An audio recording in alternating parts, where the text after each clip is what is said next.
야3당이 박근혜 대통령 탄핵 추진을 당론으로 확정한 이후 탄핵 움직임이 급물살을 타고 있습니다. 더불어민주당은 탄핵 정족수 확보되면 지체 없이 탄핵 소추안을 발의해서 새누리당 김무성 대표도 탄핵에 찬성표를 던지겠다고 말했습니다. 박근혜 대통령이 취임 후에도 청와대 의무실이 아닌 차병원 계열의 차움에서 진료를 받았다는 구체적인 증언이 나왔습니다. 박 대통령은 논란이 된 드라마 여주인공 빌라임의 이름으로 2013년 2차례 진료를 받은 것으로 나타났는데 모두 평일 오후였습니다. 검찰이 차병원 계열 차움의 대리 처방에 대한 본격 수사에 착수한 가운데 청이나 안가로 기록된 최순실 자매 차움 진료 기록부에 해당 주사제의 성분이 기록되지 않은 것으로 확인됐습니다. 주사제 성분이 표시되지 않은 경우는 최순실 씨 자매의 진료 기록부에도 100차례가 넘는 것으로 나타났습니다. 검찰은 박근혜 대통령이 재단 설립을 기획하고 자금 조성 규모와 기부액까지 정한 뒤 기업에 돈을 내라고 요구한 것 자체가 뇌물 혐의에 해당된다고 보고 수사를 이어가고 있습니다. 특히 기금을 낸 기업들이 총수 사면이나 검찰 수사 등을 앞두고 있는 상황이어서 대가성도 명확하다는 지적입니다. 검찰이 박근혜 대통령 측에 대면 조사를 내일 중에 다시 요청하기로 했습니다. 검찰은 박 대통령을 상대로 대기업 총수들과의 독대 자리에서 부정한 청탁 등이 오갔는지 등 확인해야 할 부분이 있다고 밝혔습니다. 남경필 경기지사와 새누리당 김용태 의원이 새누리당을 동반 탈당했습니다. 분당 위기까지 거론되는 가운데 이정은 대표는 대표로서 슬픈 날이라며 유감의 뜻을 표시했습니다. 오늘 새벽 일본 후쿠시마 앞바다에서 규모 7.4의 강진이 발생했습니다. 쓰나미 경보까지 발령돼 동일본 대지진의 악몽을 떠올리게 했지만 아베 정부와 언론의 기민한 대응에 큰 피해는 없었습니다. 에너지를 쓰던 자동차가 수소로 에너지를 만드는 시대로 현대자동차. 시청자 여러분, JTBC 뉴스룸을 시작하겠습니다. 오늘 뉴스룸은 정치권의 대통령 탄핵 추진 소식과 함께 역시 단독으로 취재한 대통령의 의료 문제를 전해드리겠습니다. 이 문제는 누차 말씀드렸듯이 안보 문제와 결부되어 있기도 하고 또한 세월호 7시간과 관련해서 사라지지 않고 있는 의구심들과 연관이 있을 수 있기 때문입니다. 어제도 말씀드렸듯이 저희들은 이 문제에 매우 신중하게 선입견 없이 접근하려 노력하고 있습니다. 그것은 대통령이 필요 이상의 의심을 받아서도 안 되고 동시에 그 7시간의 문제가 그저 가십거리로 폄하돼서도 안 되기 때문입니다. 먼저 박근혜 대통령에 대한 탄핵 작업과 관련한 정치권의 움직임입니다. 야3당은 실무기구를 구성해서 대통령 탄핵 소추안 준비에 들어갔습니다. 또한 여권 비주류도 일부 탈당을 비롯해서 탄핵 준비에 한 걸음 더 다가섰습니다. 국회 나간 취재기자 연결하겠습니다. 자, 이화정 기자, 민주당 쪽에서는 준비만 되면 내일이라도 탄핵법안 발의를 하겠다 이런 입장이죠. 네, 속도감 있게 탄핵 추진에 나서는 분위기가 감지되고 있습니다. 민주당 우상호 원내대표는 가결 정족수가 확보되면 내일이라도 탄핵에 나서겠다고 말했습니다. 예. 민주당하고 국민의당은 탄핵 발의를 위한 구체적인 실무 움직임이 있었다고 들었는데 어떤 것이었습니까? 네, 민주당은 탄핵안 발의를 위한 실무기구 추진기구를 꾸렸습니다. 단장은 삼선의 이춘석 의원이 맡았고 율사 출신의 조응천 의원 등 7명으로 구성됐습니다. 국민의당도 오늘부터 당 법률위원회를 중심으로 탄핵소추안 작성에 들어가는 등 본격적인 작업에 착수했습니다. 예, 아까 정족수 얘기를 했는데 역시 탄핵안 가결을 위한 의결 정족수 200명을 확보하는 게 중요할 텐데 그건 어떻게 돼가고 있습니까? 네, 이를 위해 야권의 결속뿐 아니라 여당과의 협력도 필수적인데요. 현재 야권 성향 의원이 171명입니다.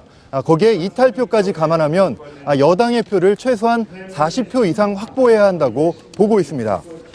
이런 가운데 새누리당 비주류의 핵심인 김무성 전 대표는 탄핵 발의에 대한 입장을 묻는 질문에 찬성표를 던질 것이라고 말해 주목을 끌었습니다. 예. 또 민주당 이현주, 국민의당 김관영, 새누리당 비주류인 하태경 의원이 함께 탄핵 관련 토론회를 열었습니다.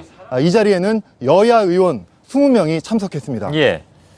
자, 탄핵 추진에 공감대를 이룬 야권이 총리 교체 문제를 두고는 좀 이견을 보이고 있는 것 같습니다. 각 당의 입장은 어떤 건지 간략하게 좀 전해주시죠. 네, 민주당은 총리 교체에 반대하고 있는데 그건 현재는 대통령의 퇴진에 집중해야 될 시기라는 겁니다. 반면에 국민의당은 선 총리 교체를 주장하고 있는데 현재 황교안 총리가 대통령 직무대행을 맡을 경우에는 제2기 박근혜 정권에 그친다는 그런 우려가 깔려 있습니다. 예. 자, 민주당하고 국민의당의 방점이 다른 것 같은데 양측이 오늘 그 문제로 좀 신경전도 벌였다면서요. 네, 오전 회의에서 국민의당 이용호 원내대변인이 문재인 전 대표를 위해서 현재 총리가 그대로 있는 것이 정치적으로 유리하다고 판단하는 것 아닌가라고 포문을 열었습니다. 그러자 민주당 금태섭 대변인이 오후 브리핑을 통해 야권 공조를 흔드는 심각한 분열 행위라고 맞서는 등 신경전 분위기가 연출됐습니다. 예, 국회 나가 있는 이화정 기자였습니다. 수고했습니다. 속도를 내고 있는 탄핵 정국과 맞물려서 관심을 끄는 것은 역시 야권과 또 여당인 새누리당 비주류의 연대 가능성입니다.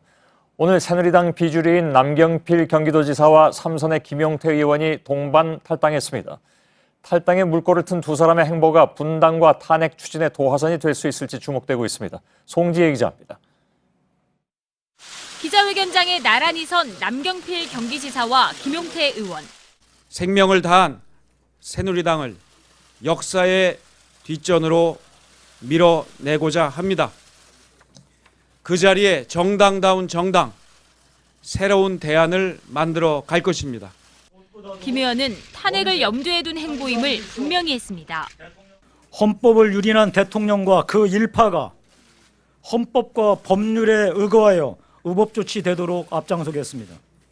탄핵의 뜻을 같이 하는 의원들의 추가 탈당을 시사하는 듯한 발언으로 눈길을 끌었습니다. 이들은 교섭단체 기준인 20명까지 기대하고 있지만 실제로 추가 탈당이 얼마나 이루어질지는 미지수입니다. 정치권에선 비박계 핵심 김무성 전 대표의 행보에 따라 분당이 현실화할 수도 있다는 관측이 나옵니다. 이정현 대표는 대표로서 슬픈 날이라고 말했습니다. 당을 즉각 비대위 체제로 전환해야 한다는 당 안팎의 제안에 대해선 원점에서 다시 논의해볼 용의가 있다고 말했습니다. JTBC 송지혜입니다. 당초 오늘 국무회의를 주재할 것으로 알려졌던 박근혜 대통령이 부총리에게 회의를 맡겼습니다. 국무회의 주재를 계기로 본격적인 국정 재개에 돌입하겠다는 보관을 수정한 셈이죠. 검찰의 피의자로 입건되면서 비판 여론이 거세지자 한일 군사정보보호협정이나 최순실 특검법 같은 민감한 현안 처리 과정에서 전면에 나서기가 어려워 비껴가는 꼼수가 아니냐 하는 지적도 나왔습니다. 조민진 기자입니다. 지난 20일 검찰이 최순실 게이트 중간 수사 결과를 발표하기 전 청와대는 박 대통령이 국무회의를 주재할 가능성이 크다고 내다봤습니다. 때문에 대통령이 국무회의 주재를 통해 본격적인 국정 재개에 나설 것이란 관측이 제기됐습니다. 하지만 검찰이 대통령을 피의자로 입건하고 탄핵 논의가 가시화하면서 청와대는 계획을 수정했습니다. 오늘 국무회의 주재를 유일호 경제부총리에게 맡긴 겁니다. 청와대 관계자는 여러 상황을 지켜보고 의견을 수렴해야 할 시점이라며 그 배경을 언급했습니다. 피의자 신분이 된 점과 탄핵 국면을 의식해 추가 반발을 최소화하고 여론을 살피는 방어 태세에 돌입했다는 분석이 뒤따랐습니다. 오늘 국무회의에선 특히 졸속 추진 논란으로 야권의 반발을 사고 있는 한일 군사 정보 보호 협정도 처리됐기 때문입니다. 검찰 수사 발표 이후 더욱 수세에 몰린 대통령이 스스로 처리하기 부담스러운 과제를 회피한 전략이란 비판도 나왔습니다. JTBC 조민진입니다. 예, 최순실 정국 속이지만 이 문제만큼은 꼭 짚어야 된다 하는 여론들이 많습니다. 오늘 국무회의에서 한일 간 민감한 현안인 군사정보보호협정이 정부가 협상 재개를 발표한 지 26일 만에 속전속결로 처리됐습니다. 최순실 정국에서 오히려 혼란을 틈탄 졸속 처리라는 비판이 나왔습니다. 미국과 일본의 MD 체계에 편입돼서 결국 일본 방어 체계에 종속될 수 있다는 우려도 통하지 않았습니다. 김상진 기자입니다. 한일 양국 정부는 군사정보 보호협정에 대한 국내 절차를 모두 마쳤습니다. 유일호 경제부총리 주재로 열린 국무회의에서 의결됐고 이어 박근혜 대통령이 재가했습니다. 협상 재개 26일 만입니다. 내일 국방부에서 한민구 국방장관과 나가미네 야스마사 주한 일본 대사가 서명하면 즉시 발효됩니다. 정부는 북한 핵미사일 위협에 대처하기 위해선 일본의 군사정보가 절실하다는 입장입니다. 그러나 일본의 우경화 행보를 도울 수 있다는 우려도 만만치 않습니다. 또 미국의 미사일 방어체계, 즉 MD 편입과 관련이 있다는 지적도 꾸준히 제기돼 왔습니다. 야3당은 국민적 논의가 배제된 일방적 졸속협정이라며 일제히 반발했습니다. 최순실 국정 개입 사건에 여론의 관심이 쏠린 틈을 겨냥한 것이란 의구심도 제기됐습니다. 이 협정은 4년 전인 2012년 이명박 정부 당시 밀실 추진 논란 끝에 무산된 바 있습니다. 이런 가운데 해군이 내일 실시될 예정이던 독도 방어훈련을 기상 악화를 이유로 돌연 연기했습니다. 한일 간 협정 서명 일정을 의식한 것 아니냐는 관측이 나왔습니다. JTBC 김상진입니다. 최순실 국정농단 사건을 수사하기 위한 특검법도 오늘 국무회의에서 의결됐습니다. 대통령 재가를 거쳐서 오늘부터 시행에 들어가게 됐는데 1차 관문은 대통령을 수사할 특검 임명입니다. 여권이 정치적 중립성을 잇따라 거론하고 있어서 진통이 예상되고 있습니다. 김혜미 기자입니다. 박근혜 대통령이 국회와 국무회의 의결 절차를 거친 이른바 최순실 특검법을 제가했습니다. 대통령이 자신을 수사 대상으로 한 법안에 서명한 겁니다. 특검법에 따라 대통령은 야당이 추천한 후보 2명 가운데 1명을 특별검사로 지명하게 됩니다. 더불어민주당과 국민의당은 본격적인 후보자 압축에 들어갔습니다. 후보로는 문성우 전 법무차관과 김지형, 이홍훈, 박시환 전 대법관 등이 거론됩니다. 그러나 최근 청와대와 여당 내부에서 특검의 정치적 중립성을 거론하는 발언이 잇따라 나오면서 여러 해석을 낳고 있습니다. 야권에선 청와대가 중립성을 문제 삼아 제동을 걸 수 있다는 관측도 제기됩니다. 특검법에는 대통령이 특검 임명을 미루거나 거부하더라도 강제할 수 있는 규정이 없습니다. 때문에 당초 12월 초로 예정됐던 특검 출범 시기가 늦어질 수 있다는 분석도 일각에서 나오고 있습니다. JTBC 김혜미입니다. 이상의 내용들이 다루어진 오늘 국무회의에 어찌 보면 이질적인 한 사람이 있었습니다. 바로 박원순 서울시장입니다. 박 시장은 오늘 장관들에게 국민인지 대통령인지 선택하라고 요구하기도 했습니다. 자, 박원순 시장을 중구 순화동 스튜디오로 연결해서 잠깐 얘기 나눠보고 저희들이 오늘 준비한 단독 보도 내용을 시작하겠습니다. 자, 박 시장님 나와 계시죠? 네. 예, 오랜만입니다. 안녕하세요. 반갑습니다. 예. 자, 대통령도 안 나오고 총리도 안 나왔습니다. 물론 총리는 출장 중이었고요. 그러니까 박원순 시장이 꼭 말하고 싶은 상대들은 아무도 없었던 셈인데 대통령은 왜 안 나왔다고 보십니까? 대통령이 자신을 수사해야 하는 그런 특검법을 공포하는 자리였기 때문에 사실 굉장히 우스운 꼴이었죠. 그래서 나오지 않았다고 봅니다. 예. 그런데 어쨌든 국무회의라는 곳이 국정의 가장 중요한 현안들을 다루는 곳이기 때문에 저는 이 자리에서 대통령의 하야를 원하는 이 국민들의 마음을 꼭 전하고 싶었고 또 동시에 이런 사태에 책임이 없지 않을 국무위원들이 한 명도 책임지지 않는 사태에 대해서 제가 사퇴하도록 그렇게 요구하기 위해서 갔습니다. 예. 근데 좀 관심이 가는 부분이 검찰 수사 발표를 지금 청와대는 인정하지 않고 있습니다. 그러니까 사상 누각이다 이렇게 얘기하고 있는데 바로 그 검찰을 지휘하는 법무장관하고 혹시 얘기 나눠보셨습니까? 법무장관의 입장은 뭐든가요? 예, 제가 법무장관에게 지금 검찰 수사가 틀린 게 있냐? 그리고 이런 상황에서 이 검찰을 부정하는 이런 그 모순된 행위에 대해서 어떻게 생각하냐? 그리고 이렇게 하고도 국민들에게 법치를 요구할 수 있는가? 뭐 이런 좀 질문들을 했는데 예. 질문을 날렸는데 전혀 답하지 않았습니다. 예. 처음부터 대통령의 하야를 요구하고 나서신 바가 있습니다. 박 시장께서는 조기 대선도 주장하신 바가 있고 지금도 그 입장은 마찬가지십니까? 예, 그렇습니다. 저는 대통령의 하야야말로 이 모든 전국의 이 안정을 찾을 수 있고 또 새로운 그런 시대를 만들 수 있다고 생각합니다. 예. 그런데 지금 대통령은 계속 부정하는 상황인데 저는 이 지금 촛불 민심은 결코 그렇게 대통령의 생각처럼 사그러들지 않을 거라고 생각합니다. 예. 빠른 시간에 하야하는 것만이 그야말로 이 전국의 안정 그리고 새로운 정치 질서를 만들 수 있다 이렇게 봅니다. 그렇다면 지금 탄핵으로 흐르고 있는 정치권의 상황에 대해서는 어떻게 판단하고 계십니까? 지금 대통령이 계속 거부를 하면 정치권으로서는 뭐 탄핵밖에 없는데 문제는 이 탄핵은 또 시간도 걸리고 또 여러 절차가 남아 있습니다. 그래서 결국은 저는 광장 민주주의, 우리 시민의 힘, 국민의 힘이 최종적으로 탄핵도 쉽게 만들 것이고 더 나아가서 대통령의 조기 하야를 만들 수 있는 가장 큰 원동력이다 이렇게 봅니다. 예. 속해 계신 그 민주당의 원내대표는 이 자리에서 무슨 얘기를 했냐면 광장은 광장이고 정치권은 정치권이다라고 얘기한 바 있습니다. 지금 말씀하신 것과는 조금 다른 것처럼 느껴지기도 하고 또 저는 기본 문재인 전 대표는 처음에 신중론이었다가 지금은 퇴진을 요구하고 나서는 상황인데 뒤늦었다고 보십니까? 문재인 전 대표가 함께 퇴진과 탄핵 이 흐름에 함께한 것은 굉장히 큰 다행이라고 봅니다. 지금 문제는 어쨌든 야당 지도자들이 또 야3당이 힘을 합쳐서 함께 이 퇴진을 이뤄내고 그리고 또 새로운 어떤 정치 질서를 만드는 것이다. 그것이 중요하다 이렇게 봅니다. 예. 근데 여전히 그 괴리가 좀 느껴지는 부분이 뭐냐면 지금 그렇게 말씀하고 계십니다만은 즉 광장에서의 퇴진 요구를 받아들여야 된다. 근데 정치권은 뭐 다른 방법이 없기 때문에 탄핵으로 갈 수밖에 없다.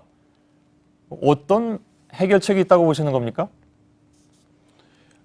기본적으로 사실 대통령이 끝까지 거부한다면 뭐 탄핵밖에 없는 것이 현실이긴 합니다. 그렇지만 이 탄핵이 이 국회 3분의 2의 결의를 얻어야 되고 또 헌법재판소의 결정을 얻어내는 데는 결국은 국민의 압력이 가장 큰 힘이 되기 마련입니다. 저는 지금 지난번 광장에 100만 명이 나왔는데 이것이 부족하면 아마 200만 명이 또 200만 명이 부족하면 300만 명이 나올 것이라고 확신합니다. 그래서 이 대통령의 조기 하야만이 이 모든 것을 풀 수 있는 열쇠다. 그것을 추동하는 것이 국민의 힘이다. 저는 국민을 이긴 대통령은 지금까지 없었다 이런 말씀을 드립니다. 예, 알겠습니다.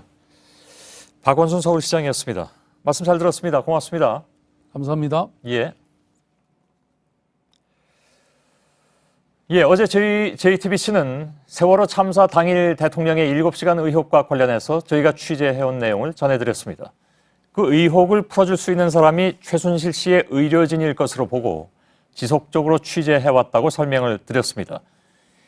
2014년 2월 처음에서 녹십자 아이메드로 자리를 옮긴 대통령 자문의 김상만 원장이 녹십자 아이메드에서도 최순실 씨 일가를 진료했고 청와대에 매주 들어가서 대통령을 진료했다는 의혹도 제기됐습니다. 실제로 오늘 청와대는 2014년 이후에 녹십자로부터 주사제 등을 대거 구입한 사실을 인정하기도 했습니다. 그리고 검찰도 JTBC가 제기해온 대통령 대리 처방 의혹에 대해서 공식적으로 수사에 착수했다고 밝혔습니다. 지금부터는 대통령의 이해하기 어려운 미심적인 진료 의혹에 대한 단독 보도를 이어가겠습니다.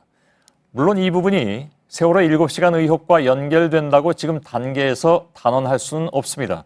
그러나 청와대가 그 7시간에 대해서 누구든 설득할 수 있는 구체적인 설명을 내놓지 않고 있는 상황에서 이 문제에 대한 합리적인 의구심을 갖고 접근하다 보면 그 7시간과의 연결점이 생길 가능성도 배제하기가 어렵습니다. 자, 그동안 차움 측은 또 청와대는 박 대통령이 취임 이후에 차움에서 진료를 받은 사실이 없다고 주장해왔는데요. 그런데 대통령이 취임 이후에도 차움에서 저희가 보도해드린 그 유명 드라마 여주인공 길라임이라는 이름으로 외래 진료를 받은 사실이 확인됐습니다. 사실 대통령 취임 이전에도 유력 정치인이 가명으로 진료를 받았다는 게 이해가 안 가는 부분이지만 대통령이 된 뒤에까지도 왜 대통령 주치의를 두고 외부에서 그것도 길라임이라는 가명으로 진료를 받았는지 의문은 꼬리를 물고 이어지고 있습니다. 먼저 서복현 기자의 단독 보도입니다. 박근혜 대통령이 취임 후에도 차병원 계열의 차움 의원에서 진료를 받았다는 구체적인 정황이 나왔습니다. 차움의 한 내부 관계자는 박 대통령의 가명으로 쓰였던 드라마 여주인공 길라임 이름의 차트에는 2013년 2차례의 외래 진료 기록이 남아있다고 JTBC 취재진에게 말했습니다. 박 대통령이 대선 전 해당 가명으로 차움 시설을 이용했다는 증언은 있었지만 취임 후에 정식 진료를 받았다는 정황이 드러난 건 처음입니다. 특히 해당 관계자는 박 대통령은 2013년 7월과 9월에 진료를 받았는데 두 차례 모두 평일 오후였다며 그중 한 번은 당시 차움 의사였던 김상만 씨로부터 안티에이징 관련 진료를 받은 것으로 돼 있다고 말했습니다. 김 씨는 차움에서 최순실 씨 자매를 통해 박 대통령의 주사제를 대리 처방한 의혹을 받는 인물입니다. 더 나아가 취임 후에도 박 대통령을 차움에서 직접 진료했다는 의혹이 제기된 겁니다. 앞서 차움 측은 드라마 여주인공 이름이 박 대통령의 가명으로 쓰인 건 2011년 1월부터 6개월 동안 뿐이었다고 해명했습니다. 또 취임 후에는 대통령 진료를 한 일이 없다고 주장해왔습니다. 청와대도 홈페이지에 오보와 괴담 바로잡기라는 게시판을 만들어 차움과 같은 해명을 기재한 바 있습니다. 하지만 거짓 해명 의혹과 함께 박 대통령이 취임 후 청와대 의무실이 아닌 차움에서 진료를 받았다는 정황까지 드러난 만큼 논란은 더욱 커지고 있습니다. JTBC 서복현입니다. 예, 문제는 여기서 그치지 않습니다. 앞서 저희는 최순실 씨 자매의 차움 진료 기록부에 청 혹은 안가가 기록돼 있다는 사실과 함께 대통령 대리 처방 의혹을 제기한 바 있습니다. 당시 차움은 부인했지만 보건복지부 조사 결과 사실로 드러난 바 있습니다. 그런데 대통령의 대리 처방 진료 기록부에 주사제 성분이나 투약 시간 등은 아예 기록이 안 된 것으로 확인됐습니다. 정재윤 기자의 단독 보도입니다. 복지부 발표에 따르면 최순실 씨와 최순득 씨의 차움 진료 기록부에 청이나 안가가 표시된 건 모두 13번입니다. 정맥 주사를 뜻하는 IVNT에 괄호로 안가를 기록한 방법입니다. 그런데 정맥 주사 같은 처방의 경우 해당 주사제 성분이 무엇인지 그리고 주사 투여 시간이 얼마나 되는지 간호 기록을 남겨야 합니다. 청이나 안가가 기록된 처방 전엔 이런 간호 기록이 없었던 것으로 확인됐습니다. 어떤 성분이 얼마나 투여됐는지 알 수가 없는 겁니다. 주사제 처방 전에 성분이나 투여 시간 등 간호 기록을 남기지 않는 것은 의료법 위반에 해당됩니다. 2010년부터 올해까지 최 씨 자매가 차움의원에서 처방받은 주사제 처방은 모두 402차례. 병원 관계자에 따르면 최 씨 자매에게 처방한 주사제 진료 기록에도 간호 기록이 없었던 게 100차례가 넘습니다. 특히 차움 의원은 최 씨 자매에게 약제나 주사제 등을 무기명으로 처방하기도 했습니다. 누가 최종적으로 사용하는지 알 수 없게 한 겁니다. 최순실 씨 자매를 통한 대통령 대리 처방 의혹과 그렇게 한 배경에 대한 의문은 더 커지고 있습니다. JTBC 정재윤입니다. 최순실 씨 자매를 통한 대통령 대리 처방 문제는 단순히 대리 처방의 불법성을 넘어서는 여러 가지 더 큰 의문을 낳고 있습니다.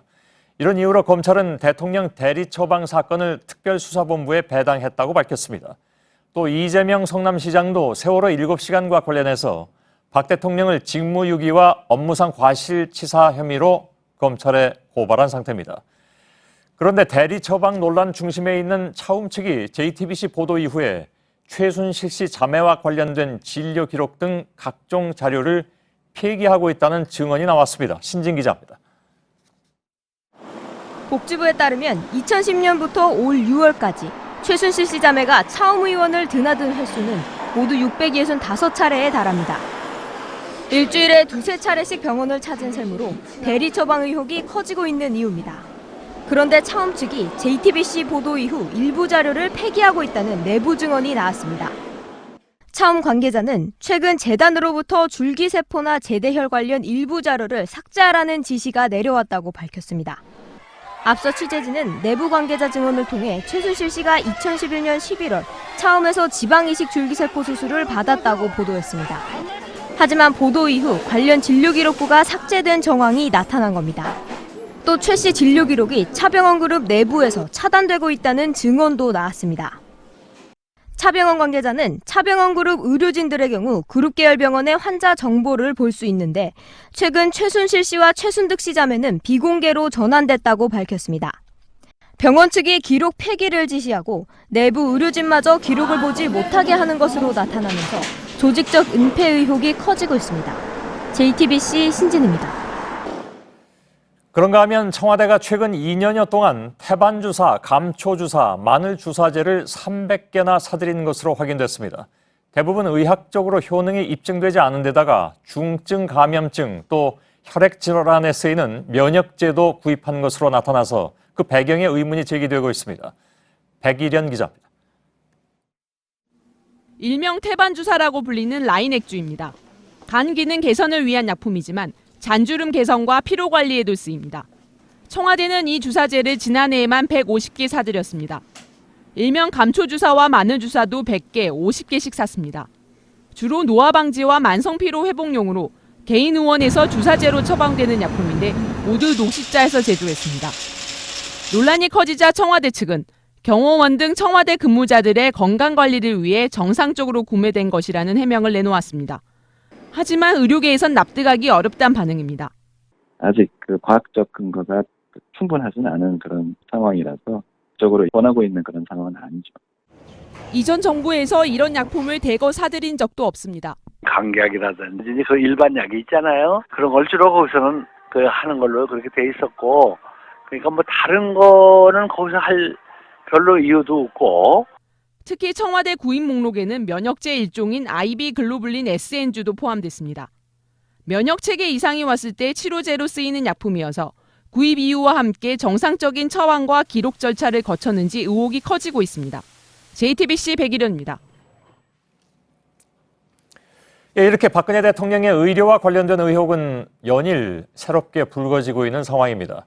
이 문제는 여러 가지 의혹과 맞물려 있기 때문에 더 주목해야 할 부분임에 틀림이 없습니다. 취재 기자와 함께 좀 더 들어가 보겠습니다. 서복현 기자가 나와 있습니다.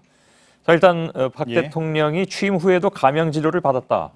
아무튼 뭐 어찌됐든 화제가 됐던 길라임이라는 이름으로. 새로운 내용이죠, 그게 오늘 나온 게. 그렇습니다. 그 내부 제보자의 얘기를 듣고 혹시라도 실제로 그 길라임이라는 이름을 사용했을 수 있는 사람이 있기 때문에요. 좀 더 확인을 요구를 했는데요. 그 포털 사이트에서도 검색이 되죠. 박 대통령의 생년월일, 그러니까 1952년 2월 2일 이렇게 생년월일까지 똑같이 기재되어 있다고 합니다. 대통령 취임 후에 아무튼 이 길라임이라는 이름으로 대통령이 진료를 받은 건데 그때 담당 의사가 역시 최순실 씨 자매에게 대통령 대리 처방을 했던 바로 그 사람이네요. 네, 그렇습니다. 김상만 씨인데요. 지금 녹십자 아이메드의 원장. 그렇죠. 기록 중 2번 중에 한 번은 바로 이 안티에이징 센터에서 김 씨의 진료를 받았다고 이렇게 돼 있다고 합니다. 김상만 씨의. 하지만 뭐 안티에이징 센터에서 진료를 받았지만 구체적인 진료 내용은 무엇인지 확인되지 않았고요. 또 확인됐더라도 이 또 개인정보 그리고 대통령의 건강은 국가 기밀과 관련된 부분이기 때문에 말씀드릴 수는 없을 것 같습니다. 대통령 건강이 물론 기밀이라고 하지만 이미 대통령 혈액이 처음으로 유출됐던 사실까지 지금 나오고 있잖아요. 그렇긴 하죠. 뭐 그 부분은 나중으로 미루고요. 박 대통령이 그럼 취임 후에도 청와대 의무실을 두고 처음에서 진료를 받았다. 이런 얘기가 되는 거죠. 그렇습니다. 진료 기록에는 외래 진료다 이렇게 기록돼 있다고 합니다. 그러니까 단순히 처방이 아니라는 건데요. 기록에 그렇게 돼 있다면 방문해서 진료를 했다 이런 뜻일 텐데요. 앞서 처음에 또 다른 내부 관계자도 대통령이 취임 후에 차움을 찾았다 이렇게 JTBC에 제보한 적이 있습니다. 하지만 그때는 기억에 의존했던 것이고요. 또 이 차움은 비단 진료뿐 아니라 피트니스 센터 등 여러 의료시설이 있는데 이 시설을 이용했다는 것에 주목이 됐는데요. 이번에는 사실상 이 기록을 통해서 진료를 받았다는 이런 폭로까지 나오게 된 겁니다. 물론 이 차병원 측은 길라임이라는 이름은 이 취임 전에 사용했었고 또 대통령이 된 뒤에는 차움을 방문한 적이 없다. 지금까지도 이렇게 부인을 하고 있는 상황입니다. 그리고 시간도 눈길이 가는데 평일이더군요. 네, 그렇습니다. 둘 다 평일 오후였다고 합니다. 2시에서 4시 사이쯤이라고 하는데요. 이 평일에 대통령이 이렇게 외부에서 진료를 받을 수가 있는 것인지 사실 저도 좀 의문이 들긴 하는데요. 일단 이 기록에는 분명하게 평일 오후에 진료를 받은 것으로 돼 있다. 이런 폭로가 나온 거고 실제 박 대통령의 당일 일정은 좀 더 확인이 필요할 것으로 보입니다. 그런데 대통령이 청와대 의무실이 있는데 그걸 두고 굳이 이렇게 외부에 가서 그것도 다른 사람 이름으로 드라마 주인공 이름으로 진료를 받은 것이 맞다면 이건 어떻게 받아들여야 되는지 일반 사람으로서는 좀 이해가 좀 안 가는 측면이 있습니다. 네, 말씀하셨듯이 청와대에는 의무실이 있거든요. 그리고 시점을 보면요. 2013년 7월에는요. 이 김상만 씨요. 앞서 말씀드렸던 대리 처방 의혹을 받는 김상만 씨가 대통령 자문의가 아닌 시절이었습니다. 예. 왜냐하면 김 씨는 한 달 뒤인 2013년 8월에 대통령 자문의로 위촉이 됐기 때문에 예. 사실상 자문의가 아닌데도 이병을 찾은 것이고요. 그리고 또 한 명은 아예 이 김 씨가 아닌, 그러니까 대통령 자문의가 될 예정이었던 사람도 아닌 다른 의사였던 겁니다. 그러니까 사실상 대통령의 비선 진료 정황이 나타난 거라고 볼 수 있습니다. 예. 주치의도 아니고, 예. 자문의도 아니고, 예. 그렇다는 거잖아요, 그죠? 그런 상황이었죠. 자문의가 될 예정인 사람도 아니고, 그렇죠. 예. 한 명은 자문의가 될 예정이었던 사람도 아니고, 물론 지금도 자문의가 아닙니다. 예, 예. 어제도 여러 차례 언급을 해드린 부분이지만 우리 취재팀이 이 점에 주목하는 이유, 그것은 역시 그 세월호 7시간 의혹과 관련이 있을 수도 있다. 물론 이건 누구든 단언할 수 없는 그런 상황이긴 합니다. 그렇죠. 그러나 지속적으로 그런 그 의구심들이 세간에서 사라지질 않고 있고, 예. 저희들도 그것을 가능하면 예. 합리적 의구심의 차원에서 예. 신중하게 접근하려고 한다라고 말씀은 드렸습니다. 예. 그렇습니다. 신중히 접근해야 될 부분이긴 한데 이 세월호 7시간에 대한 박 대통령의 행적이 확실히 규명되지 않고 있고 또 반대로 의료 의혹은 계속 커지고 있는 상황인데요. 예. 물론 직접 연결할 수는 없습니다. 다만 의료와 관련됐다는 의혹이 계속 제기되고 있기 때문에 의료 부분에 일단 주목을 할 수밖에 없는 상황인데요. 예. 물론 청와대는 부인을 하고 있습니다. 하지만 상당히 제한적으로 부인을 하고 있죠. 예를 들어서 성형시술은 받은 일이 없다. 또 병원 차량은 이 내부에 들어온 적이 없었다. 당일에 이렇게 부인을 하고 있는데 예. 무엇보다도 정확하게 이 대통령의 당시 행적에 대해서는 구체적인 해명들 또 이 납득이 될 만한 설명들이 나오고 있지 않은 상황이기 때문에요.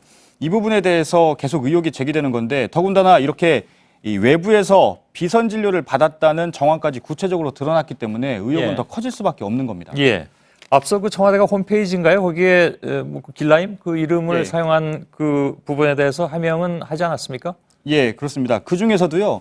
청와대 홈페이지에 보면 이 오보 괴담 바로잡기라는 게시판을 신설을 했는데 그 중에서도 가장 먼저 해명을 한 것이 바로 이 길라임 의혹입니다. 예. 이보다도 앞서서 이 차우면 이동모 원장은 2011년 1월부터 6개월 동안만 사용을 했었다. 그리고 이 대통령 된 이후에는 진료를 하지 않았다. 그리고 또 이 길라임이라는 가명도 간호사들이 골랐다. 이렇게 인터뷰를 했는데요. 청와대가 이 해명을 그대로 인용을 해서 사실상 해명을 했습니다.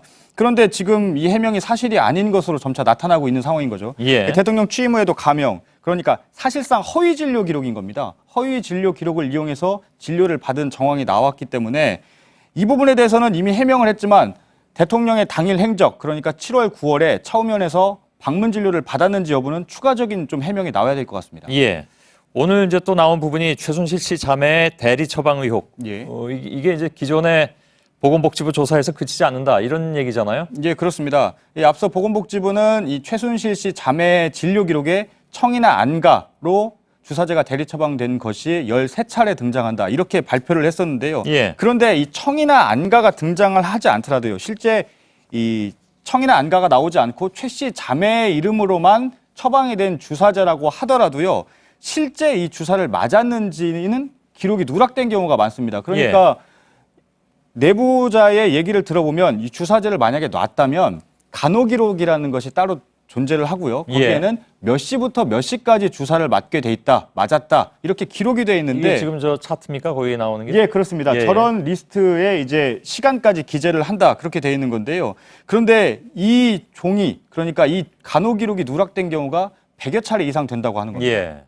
그렇다면 많게 잡아서 그 100여 차례가 이른바 이제 그 박 대통령 주사제 대리 처방이라고 볼 수 있다 이런 얘기인가요? 일단 대리 처방이라고 단정을 할 수 없는데요. 문제는 주사제가 처방은 됐는데 실제 이 주사가 병원을 찾은 최순실 씨 자매에게 놓아졌는지는 확인할 길이 없는 겁니다. 기록이 없기 때문에요. 그렇기 때문에 이 주사제가 어디로 갔는지는 좀 확인을 해야 되는 부분인데 차움 내부 관계자에게 좀 물었는데요. 주사제를 처방하면 간호 기록이 있는 것이 정상이다. 이렇게 없는 건 이례적이다. 이렇게 설명하고 있습니다. 예.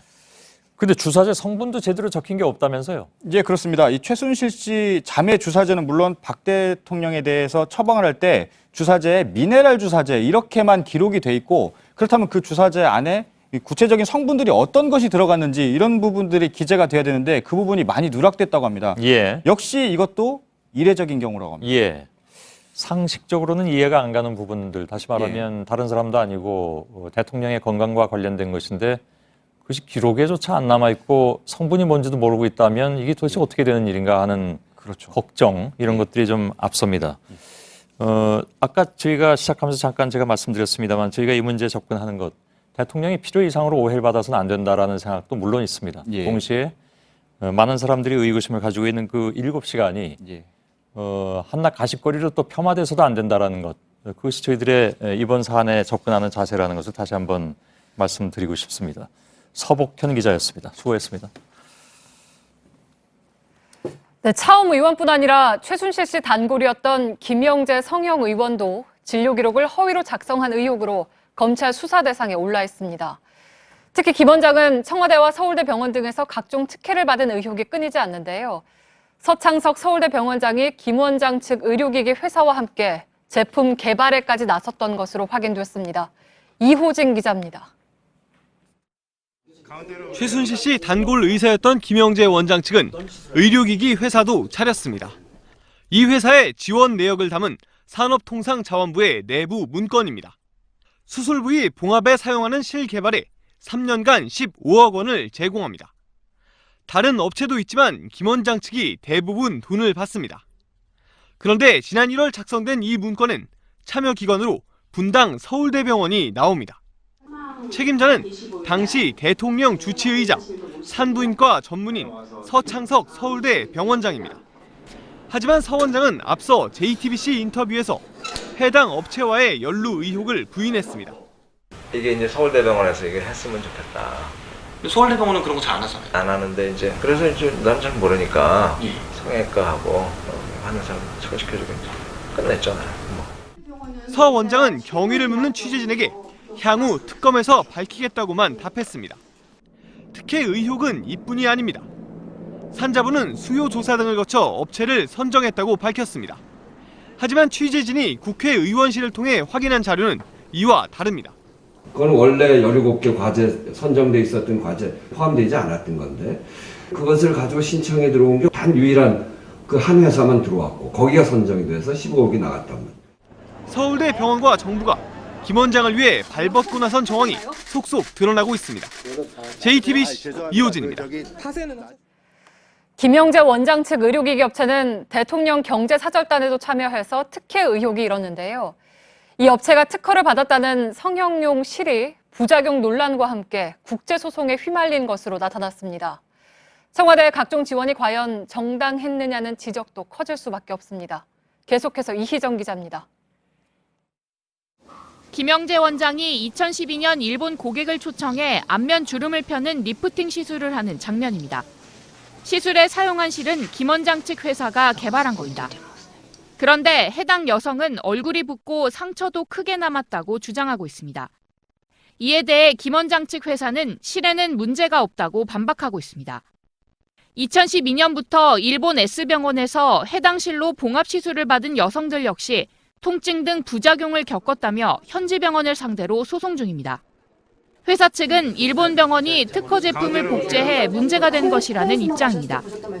이런 논란 속에서도 김 원장과 업체 관계자들이 대통령 해외 순방에 여러 차례 동행한 겁니다. 경제사절단을 선정하는 심의위원회가 과연 제대로 심사를 했는지 의문입니다.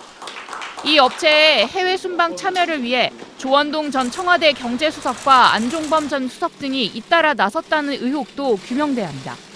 JTBC 이희정입니다. 네, 최순실 씨와 대통령의 진료 의혹과 관련해서 최 씨의 자유로운 청와대 출입 여부도 주목받고 있죠. 검찰이 최 씨와 청와대 핵심 참모들이 주고받은 문자를 확보해 최 씨의 청와대 프리패스가 사실인지 확인하고 있습니다. 정혜성 기자의 보도입니다. 청와대 정문은 이른바 11문으로 불립니다. 대통령이나 외국 정상, 그리고 국무회의 때 장관급 이상이 출입하는 곳입니다. 일반인은 이용할 수 없습니다. 그런데 최순실 씨가 이곳을 검문 검색도 없이 드나들었다는 의혹이 불거졌습니다. 특히 최 씨가 청와대 공관 차량을 이용했는지를 두고 논란이 커졌습니다. 청와대 경호차장과 경찰청장이 청와대 공관 차량은 검문하지 않는다고 밝혔기 때문입니다. 네, 협조에 의해서 확인 안 하고 올라오는 경우가 있습니다. 청와대 차량이 네. 청와대 본관에 가는 그거는 검문을 안 하죠. 검찰은 최 씨의 청와대 출입을 도왔다는 의혹이 불거진 안봉근 전 청와대 비서관과 이영선 전 제2부속실 행정관을 최근 불러 조사했습니다. 또 압수수색 과정에서 이들과 최 씨가 주고받은 문자 메시지도 확보해 분석하고 있습니다. 의혹이 사실로 드러나면 안전비서관 등은 직권남용, 최 씨는 공범으로 처벌받을 수 있습니다. JTBC 정혜성입니다. 최순실 씨 국정 개입 사건을 수사 중인 검찰이 최 씨의 딸 정유라 씨의 부정 입학 의혹과 관련해서 이화여대 총장실 등 사무실 20여 곳과 최경희 전 총장의 자택 등 모두 23곳을 압수수색했습니다. 이화여대는 정 씨를 부정 입학시킨 뒤에 수업에 제대로 참석하지 않거나 과제물을 내지 않았는데도 높은 학점을 줬다는 의혹을 받고 있습니다. 검찰은 현재 독일에 머무는 것으로 알려진 정유라 씨도 필요하면 소환해서 조사하겠다고 밝혔습니다. 예, 지금부터는 대통령에게 뇌물죄 혐의를 적용할 수 있느냐 하는 핵심적인 문제로 들어가겠습니다. 최순실 씨 등의 공소장에는 박근혜 대통령과 관련된 뇌물 혐의 정황이 나와 있습니다. 뇌물죄 여부는 이번 사건을 판가름하는 데 중요한 기준이 될 수밖에 없는데 이 문제를 다루죠. 박 대통령 측이 이의를 제기하는 데 대해서 검찰은 대통령이 돈 많은 사람에게 돈을 내달라고 하는 건 협박이 아니냐 이런 입장을 기자간담회에서 밝힌 바 있습니다. 이 얘기는 뇌물이라는 판단을 사실상 붙였다는 것이겠죠. 자, 뇌물 혐의는 앞으로도 쟁점이 될 텐데 검찰이 그렇게 보는 이유는 뭔지 먼저 김준 기자가 보도해드리겠습니다. 박근혜 대통령의 변호인인 유영하 변호사는 강요죄가 성립하려면 협박이 있어야 하는데 공소장에는 어떤 협박을 했는지가 나와 있지 않다고 주장했습니다. 박 대통령이 최순실 씨 등과 공모해 기업들로부터 강압적으로 기금을 거뒀다고 한 데 대한 반박이었습니다. 하지만 검찰을 포함한 법조계의 설명은 다릅니다. 대통령의 광범위한 영향력과 행정적 결정 권한 때문입니다. 대통령은 기업에 대한 각종 규제나 허가, 기업인 사면에 대한 최종 결정권자입니다. 이런 대통령이 기업 오너에게 금품을 요청한 행위는 뇌물 혐의를 적용할 수 있다는 겁니다. 기존 판례도 대통령의 직무 범위를 넓게 보고 뇌물죄를 판단하고 있습니다. 대법원은 과거 전두환, 노태우 전 대통령의 재판에서 대통령이 경제정책, 사업자 선정, 세무조사를 비롯한 모든 행정 업무를 총괄한다고 봤습니다. 더구나 대통령이 금품을 요구한 기업들은 모두 당시 대통령이 해결해 줄 수 있는 당면 현안이 있었던 것으로 나타나면서 뇌물죄 적용이 불가피하다는 의견이 힘을 얻고 있습니다. JTBC 김준입니다. 예, 보신 것처럼 대통령이라는 자리는 직무의 특성상 대가 관계가 뚜렷하게 입증되지 않아도 포괄적인 뇌물죄 적용이 가능하다는 것이 법조계의 판단입니다. 이번 사건에서는 구체적으로 대가성이 의심되는 부분도 등장합니다. 그렇다면 대통령과 기업 오너들이 서로 알고 있을 만한 당면 현안은 어떤 게 있었는지 짚어보겠습니다. 이 현안들이 뇌물 여부를 가르는 중요한 근거가 될 수 있기 때문입니다. 심수미 기자입니다. 국민들 삶에 어려움이 많은데 광복 70주년의 의미를 살리고 국가 발전과 국민 대통합을 이루기 위해서 사면을 실시할 필요가 있다고 생각합니다. 정부 출범 이후 사면에 엄격한 제한을 강조해왔던 박근혜 대통령이 지난해 7월 13일 갑자기 사면 카드를 꺼냈습니다. 전경련과 사면 대상인 기업은 반색했는데요. 열흘 뒤 대통령은 7개 기업 오너를 개별 면담합니다. 이 가운데 SK, 한화, CJ는 총수 사면에 사활을 걸고 있던 상황입니다. 한화는 끝내 불발됐지만 지난해 8월 최태원 SK그룹 회장이, 올해 8월에는 이재현 CJ그룹 회장이 각각 광복절 특사로 풀려났습니다. 사면 이외에 검찰이 대가성 금품 제공을 특히 의심하는 기업은 삼성과 롯데입니다. 삼성은 당시 이재용 부회장의 경영권 승계가 걸린 삼성물산과 제일모직의 합병이 가장 큰 현안이었습니다. 이재용 부회장이 대통령을 만나기 일주일 전쯤인 지난해 7월 17일 국민연금의 협조로 합병안이 가까스로 통과됐습니다. 박 대통령을 만나고 난 직후인 8월부터 삼성은 최순실 씨 회사인 비덱스포츠에 35억 원을 지원했습니다. 롯데그룹은 올 초부터 검찰의 내사설이 파다하게 퍼진 상태였습니다. 박 대통령이 롯데그룹 신동빈 회장을 만나 75억 원 투자 약속을 받아낸 건 올해 3월. 롯데는 하드디스크 폐기 등 본격적인 증거 인멸에까지 나설 무렵이었습니다. 또 지난해 박탈당한 면세점 사업권을 회복하기 위해 정부와 국회를 상대로 총력전을 펼대기도 합니다. 롯데는 5월 25일부터 일주일에 걸쳐서 K스포츠재단에 70억 원을 송금했습니다. 최순실 씨의 순수한 개인 돈벌이 또는 민원성 청탁으로 드러난 현대차와 포스코 역시 검찰은 대가성을 의심하고 있는데요. 박 대통령은 2014년 11월 정몽구 현대차 회장을 만나서 그리고 올해 2월에는 권오준 포스코 회장을 만나서 스포츠팀을 창단하라거나 특정 광고회사와 계약을 체결하라는 등의 당부를 했고 이는 실제로 이행이 됩니다. 김필준 기자가 보도합니다. 검찰은 포스코와 GKL의 선수단 창단과 KT와 현대차의 광고 일감 몰아주기가 대통령의 지시에 따른 것이라고 밝혔습니다. 이들 기업의 경우 최순실 씨의 이익 또는 이해와 직접적으로 연결돼 있습니다. 포스코는 최순실 씨 회사 WK와 16억 원 규모의 펜싱팀 매니지먼트 계약을 맺었습니다. GKL도 매년 80억 원 규모의 장애인 펜싱팀 관련 계약을 WK와 진행했습니다. 이외에도 현대차와 KT는 138억 상당의 광고 일감을 최 씨가 실소유한 플레이그라운드에 몰아줬습니다. KT는 대통령의 지시로 광고 총괄 담당자가 바뀌기도 했습니다. 심지어 대통령은 최 씨의 딸 정유라 씨의 동창 부모가 운영하는 회사에 일감을 주라는 지시를 하기도 했습니다. 해당 회사는 3달 뒤 10억 원대에 달하는 일감을 받았고 최 씨는 이에 대한 대가로 동창 부모로부터 5,100만 원 상당의 금품을 챙겼습니다. 대통령이 최 씨의 부탁을 받고 최 씨가 금전적 이득을 취하도록 지시한 사실이 확인되면 전형적인 제3자 뇌물공여죄에 해당한다고 검찰은 판단하고 있습니다. JTBC 김필주입니다. 예, 바로 이 부분 때문인지 검찰은 박근혜 대통령에 대한 대면 조사를 다시 요구하겠다고 나서고 있습니다. 검찰 취재 기자를 연결하겠습니다. 자, 이서준 기자, 박 대통령에 대한 뇌물 혐의 적용이 불가피한 이유를 계속 짚어봤는데 결국 대면 조사를 해야 하는 게 아니냐라는 얘기들이 또 나오고 있죠. 예, 검찰도 박 대통령과 대기업 총수들 간의 독대 자리에서 이 부정한 청탁 등이 있었는지 확인하기 위해서는 박 대통령에 대한 대면 조사가 필수적이라고 오늘 다시 한번 밝혔습니다. 제3자 뇌물수수죄 적용을 위한 이 부정한 청탁을 확인을 하겠다는 겁니다. 예, 독대한 대기업 총수들은 이미 소환 조사를 받았습니다. 근데 검찰이 박 대통령을 상대로 어떤 부분을 확인하려고 한다는 겁니까? 박 대통령이 대면 조사에 응한다고 해도 이에 부인할 가능성이 높은 게 사실입니다. 하지만 검찰은 이 대기업 총수 소환 조사뿐 아니라 다양한 수사를 통해서 독대 자리에서 어떤 대화가 오갔는지 충분히 확인을 했다고도 얘기를 했는데요. 다시 말해서 혐의 입증을 자신을 하고 있는 겁니다. 이 박 대통령의 대면 조사는 사실상 소명을 받겠다는 것으로 보이는데요. 대통령이 어떻게 방어를 하든 그것을 깰 만한 정황이 있다는 뜻으로 풀이가 됩니다. 예. 박 대통령에게 조사를 받으라고 다시 통보하겠다는 거죠? 언제야 한다는 겁니까? 네, 그렇습니다. 검찰은 내일 박 대통령 측에 대면 조사 일정을 조율하자고 통보를 할 계획입니다.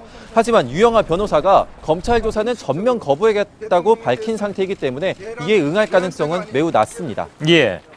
그 유영하 변호사하고 청와대 모두 검찰 조사를 거부한다는 입장을 동시에 밝혔는데 내용이 거의 비슷하게 나왔다면서요?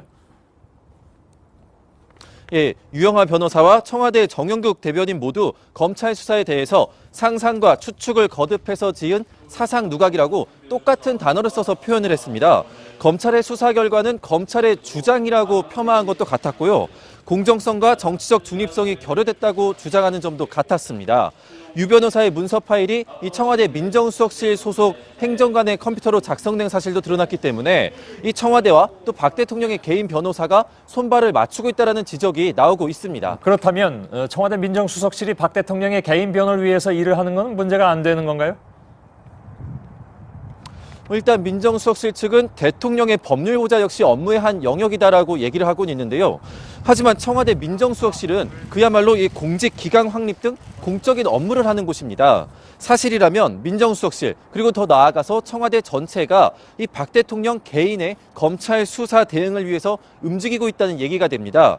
특히 최순실 씨의 변호인도 오늘 이례적으로 검찰 수사 결과를 소설이라고 표현하고 나섰습니다.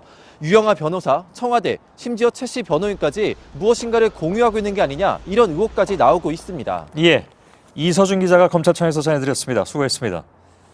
작년에 대통령과의 독대 당시에 삼성그룹의 최대 현안은 삼성물산과 제일모직의 합병이었습니다. 당시 결정적인 역할을 했던 국민연금의 회의록이 공개가 됐습니다. 보니까 반대 의견이 적지 않았음에도 합병 찬성 결정이 내려져서 외압 논란이 다시 이어지고 있습니다. 이세누리 기자가 보도해드리겠습니다. 합병 당시 논란의 핵심은 대주주 지분이 많은 제일모직에 비해 삼성물산의 가치를 너무 낮게 평가했다는 점이었습니다. 당시 캐스팅 보트를 쥐고 있던 국민연금 기금운용본부의 투자위원회 회의록입니다. 국민연금 리서치 팀장은 적정 가치로 산출한 합병 비율은 1대 0.46이라고 말합니다. 삼성이 제시한 1대 0.35가 삼성물산에 불리하다는 점을 알고 있었던 겁니다. 국민연금이 분석한 자료에도 삼성이 정한 합병 비율대로라면 연기금이 3천억 원 이상의 손실을 볼 수 있다고 나옵니다. 회의에선 합병으로 시너지 효과가 나면 이런 손해를 상쇄할 거란 주장과 시너지가 불확실하다는 입장이 맞붙기도 했지만 결국 표결을 거쳐 합병은 성사됐습니다. 합병을 통해 이재용 삼성전자 부회장은 그룹 지배력 강화라는 혜택을 볼 수 있었습니다. 국민연금은 적법한 절차를 따랐다고 해명했지만 앞서 홍완선 기금운용본부장이 이 부회장을 만난 점, 합병 이후 보건복지부 장관이 전문위원에게 전화한 점 등 외압 논란은 가라앉지 않고 있습니다. JTBC 이세누리입니다. 민변에 비해서 보수적이라고 평가받고 있는 대한변호사협회가 오늘 박근혜 대통령의 자진 하야를 촉구하는 시국 선언문을 발표했습니다. 변협은 선언문에서 박 대통령이 비선 실세와 권력을 나누어 가져서 법치주의를 무너뜨렸다면서 이렇게 촉구했습니다.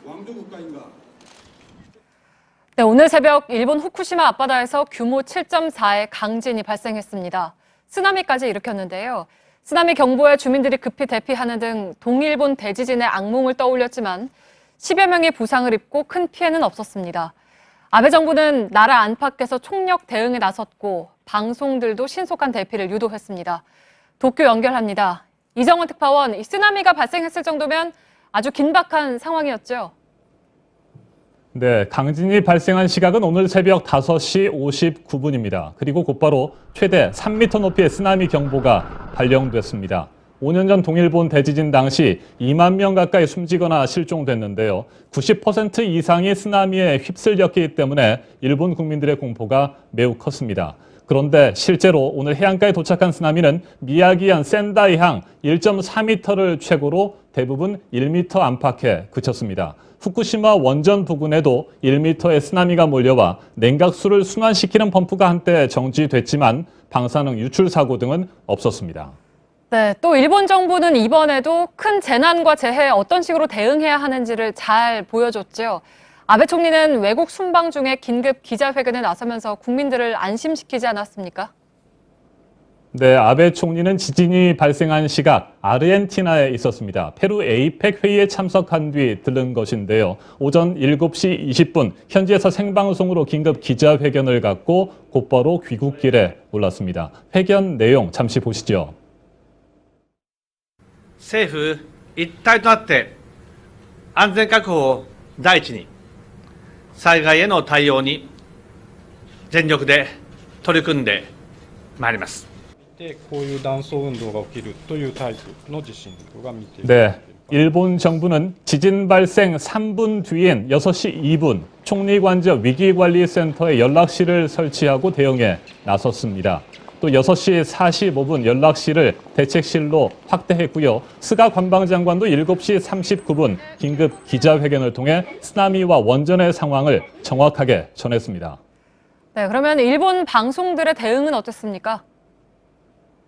NHK를 비롯한 일본 방송들은 지진이 발생한 직후 정규 프로그램을 중단하고 특보 체제를 가동했습니다. TV 화면에는 긴급 자막들이 이어졌는데요. 쓰나미, 피난, 도망쳐 지금 당장 대피해라, 고지대로 피해라와 같이 신속한 대응을 촉구하는 내용들이었습니다. 네, 그런데 오늘 강진이 2011년 동일본 대지진의 여진일 가능성이 높다고요? 네, 일본 기상청은 동일본 대지진 이후 지진 활동이 활발해진 부근 해역에서 여진이 발생한 것으로 분석하고 있습니다. 1933년 미야기현 앞바다에서 규모 8.1의 강진이 발생한 뒤 5년이 지난 1938년 후쿠시마 앞바다에서 7.3 이상의 여진이 3차례 이어졌습니다. 기상청은 앞으로 일주일, 특히 2, 3일 안에 비슷한 규모의 지진과 쓰나미가 또 발생할 우려가 있다며 주의를 당부했습니다. 네, 도쿄에서 이정헌 특파원이었습니다. 다음 소식입니다. 언론이 선거를 조작한다. 도널드 트럼프 미국 대통령 당선인이 선거 내내 해온 말입니다. 당선되고 기자회견은커녕 트위터만 해서 논란이 일자 언론과 면담을 주선하긴 했는데요. 이 자리에서 언론을 거짓말쟁이로 몰아세우며 독설을 쏟아냈습니다. 이지은 기자입니다. 총살 때의 선거 같았다. 트럼프 당선인과 첫 회동을 가진 뒤 미국 언론이 낸 반응입니다. 당선되고 한 번도 기자회견을 하지 않던 트럼프는 작심한 듯 5대 방송사 간부들과 앵커들을 불러 모았습니다. 소통 부재 여론을 의식해 급히 만든 자리였습니다. 하지만 관계 개선과는 거리가 멀었습니다. CNN 사장에겐 당신네 방송이 싫다며 부끄러운 줄 알라고 대놓고 비난했습니다. 그러면서 MBC 뉴스와 함께 부정직한 언론 중에서도 최악으로 꼽았습니다. 언론이 자신의 찡그린 사진만 쓴다고까지 말한 것으로 전해졌습니다. 언론과 불편했던 관계에 재조정 가능성을 언급했지만 회동 직후 트럼프는 트위터에 부정직한 언론을 거론하며 깊은 불신을 드러냈습니다. 불통 논란 속에도 트럼프 측은 수행 취재단조차 허용하지 않고 있어 미국 언론들은 취재에 유례없는 어려움을 겪고 있습니다. JTBC 이지은입니다. 지난 15년 동안 우리나라 시군 구별 암 발생 현황이 담긴 국가 통계 자료가 처음으로 나왔습니다. 갑상선 암과 유방암은 검진 장비가 잘 갖춰진 대도시에 집중됐고, 간암은 간염 환자가 많은 전남과 경남에서 많이 나타났습니다. 이승필 기자가 짚어드립니다. 암은 지난 33년 동안 한국인 사망 원인 1위를 기록하며 우리를 괴롭혀왔습니다. 1999년부터 2013년까지 15년 동안 전국 시군구별로 암이 어떻게 발생했는지를 비교할 수 있는 국가 통계 자료가 처음 공개됐습니다. 지역별로 보면 갑상선암은 전남, 대장암은 대전과 충청, 그리고 폐암은 충북, 경북 전남, 전립선암과 유방암은 서울 강남과 경기 분당에서 발병률이 높았습니다. 갑상선암은 지역별로 무려 15배 가까이 발병률이 차이가 나기도 했는데 여수를 비롯한 전남 대부분 지역과 서울, 대전 등 대도시에 많았습니다. 대도시를 중심으로 초음파 검사가 늘면서 갑상선암 진단이 늘었고 과잉 진료의 소지도 있다는 게 보건당국의 판단입니다. 전국적으로 따져봐도 지난 10년간 갑상선암은 인구 10만 명당 남성은 2.9명에서 24.3명으로 여성은 16.7명에서 110.6명으로 유독 많이 늘었습니다.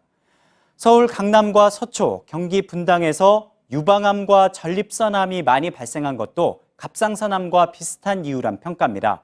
과잉 진료까지는 아니라도 건강검진을 자주 받을 수 있는 여건이 되니까 암 발견 가능성도 높아졌다는 얘기죠. 간암은 울릉도와 영호남 남부 지역에 많았고 낙동강 유역 인근은 쓸개암인 담낭과 담도암이 많았습니다. 간암의 위험 요인으로는 B형 간염과 C형 간염, 음주가 꼽히는데 영호남 남부 지역은 다른 지역보다 간염 항체 양성률이 높고 울릉도는 지난 2008년에 고위험 음주율 1위를 기록했습니다. 낙동강 지역은 민물고기를 날로 먹는 식사 습관 때문에 기생충에 감염돼 암 발생률을 높이는 것으로 추정됩니다. 다만 대장암과 폐암 등은 특정 지역에서 왜 많이 발생하는지 아직 확인되지 않아서 추가 역학조사가 필요하다는 게 보건당국의 설명입니다. JTBC 이승필입니다. 해운대 LCT 시행사 실소유주인 이영복 회장의 정관계 로비 의혹을 수사 중인 부산지검 특수부가 오늘 오전 현기환 전 청와대 정무수석의 서울 자택을 압수수색하고 출국 금지 조치했습니다. 검찰은 현 전 수석이 청와대에 근무할 때인 지난해 7월 포스코 건설에서 책임 준공 방식으로 LCT 사업을 맡고 2달 뒤 LCT가 1조 7,800억 원의 은행 자금을 대출받는데 개입했는지 확인하고 있습니다. 오늘 오후 2시쯤 서울 지하철 9호선 석촌역 인근에서 상수도관이 파열돼 송파대로 일대가 물에 잠겼습니다. 경찰과 소방당국은 지하철 환승통로 구간을 공사하다가 상수도관을 건드린 것으로 보고 정확한 사고 원인을 조사하고 있습니다. 서울대학교 학생들이 오는 30일 최순실 씨 국정개입 사건과 관련해서 박근혜 대통령의 퇴진을 촉구하는 동맹 휴업을 한다고 밝혔습니다. 서울대생들이 동맹 휴업에 나서는 건 2011년 대학 법인화법 폐기 촉구 때 이후 5년 만입니다. 절기상 얼음이 얼고 첫눈이 온다는 소설인 오늘 오후부터 기온이 뚝 떨어지면서 대관령 등 강원 산간과 충남 속리산에 2cm가량의 눈이 쌓였습니다. 내일은 오늘보다 기온이 더 떨어지고 강원 산간엔 최고 8cm의 눈이 내릴 것으로 보여 기상청은 오늘 밤을 기해 대설 예비특보를 발령했습니다.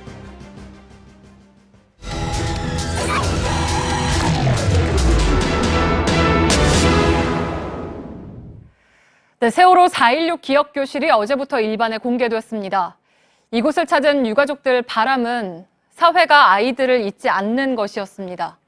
서울 광화문 광장 한켠에선 진실을 원하는 목소리가 2년 넘게 이어지고 있죠.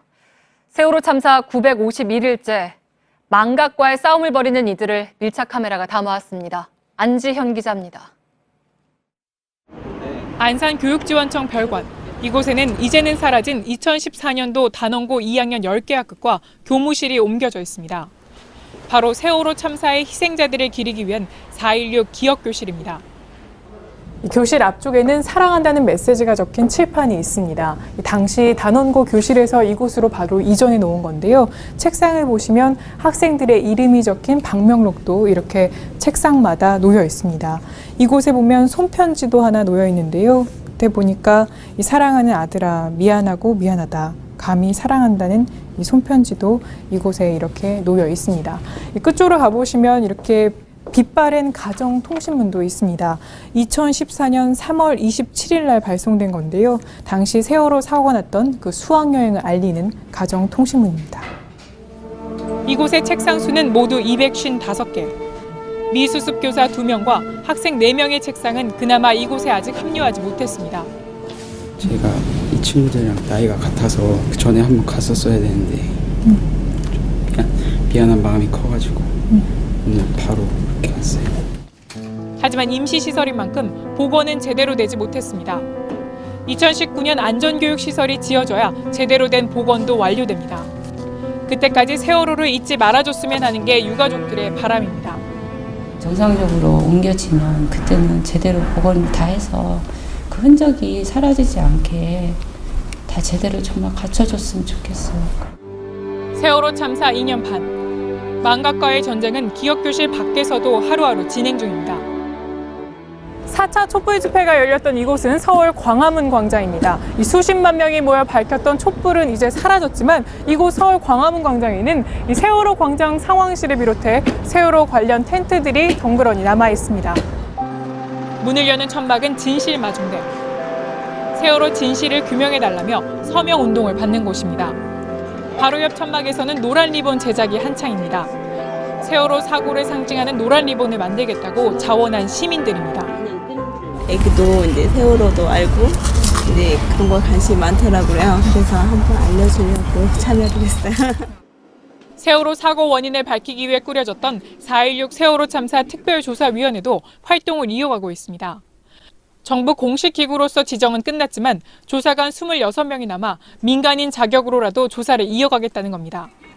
이런 가운데 최순실 국정개입 사건까지 터지면서 세월호 유가족들의 마음은 바빠진 상태입니다. 이곳은 청운효자동 주민센터 앞입니다. 이곳은 청와대로부터도 약 400m 떨어진 지점이어서 뒤로 보시면 청와대로 가는 길목에는 경찰이 서 있는 곳이기도 합니다. 그런데 잠시 뒤인 오전 11시부터 이곳에서 세월호 유가족분들이 1인 시위를 벌인다고 하는데요. 잠시 뒤에 그 상황을 지켜보겠습니다. 안산에서 올라온 유가족이 청와대 정문 옆 분수대로 향합니다. 왜 1인 시위하라고? 티켓 내용 보고 저희들이 한번 판단을 하겠습니다. VIP님하고 직접적 이제 관련성 있는 내용이라서 저희들이 좀 드려보내기가 좀 곤란할 것 같습니다. 결국 세월호 참사 당일 대통령의 7시간에 대해 묻겠다는 유가족은 청와대 가까이 갈 수 없었습니다. 국민으로서의 대우도 아니고 내 가족들 또한 이렇게 사람으로 사는 것 같지도 않고 너무 처참한 것 같아요. 세월호 비극이 벌어진 지 약 950일. 참사의 기억을 하루하루 지워가는 우리 사회 한 구석에는 이렇게 망각과 싸우며 기억과 진실을 촉구하는 목소리들이 아주 작지만 여전히 이어지고 있습니다. 밀착카메라 안지연입니다.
뉴스룸의 앵커 브리핑을 시작하겠습니다. 단원고의 기억교실. 고등학교 2학년에서 멈춰야 했던 그 교실이 안산교육청 건물로 임시 이전해서 문을 열었습니다. 교실엔 오늘도 수업이 진행되는 양 온기가 느껴지고 책상 위에는 소소한 낙서의 흔적이 남아있군요. 또래 친구들은 작년에 수능을 보았을 테고 재수를 한 친구들은 며칠 전에 수능을 마쳤을 테죠. 그리고 김관홍 잠수사. 세월호의 민간 잠수사였다가 몸과 마음을 다쳤고 지금은 저 세상으로 가버린 사람. 차가운 바지선 위에서 담요 한 장에 의지해서 잠을 잤고 바닷속 깊은 곳에서 아이들을 두 팔로 끌어안고 나왔던 사람.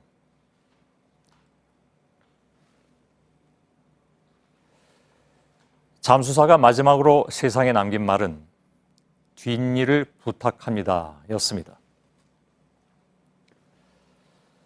대통령이 7시간 동안 어디서 무엇을 했는가는 우리에게 왜 중요한가?